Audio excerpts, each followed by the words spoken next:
Usap-usapan online ang motorcycle rider na tila nag-drive-thru sa Taal Basilica sa Batangas.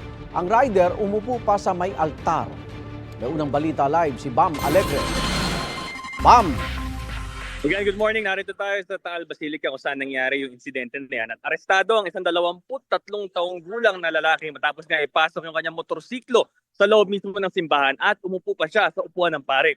Ayon sa pulisya, nangyari ito bago magtanghali kahapon sa loob nitong Taal Basilica sa Batangas.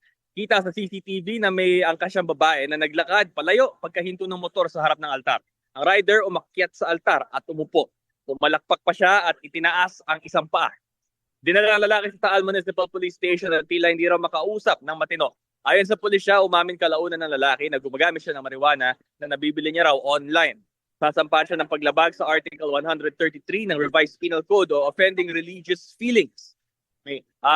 Magpapaunlak ng panaya mamaya ang pamunuan ng Taal Basilica at sa ngayon sinisikap pa rin natin tunan yung kanilang panig nito. Sa panayam naman sa lalaki, sinabi niyang hindi siya nagsisisi sa kanyang ginawa. Ito ang unang balita mula rito sa Batangas, Bam Alegre para sa GMA Integrated News.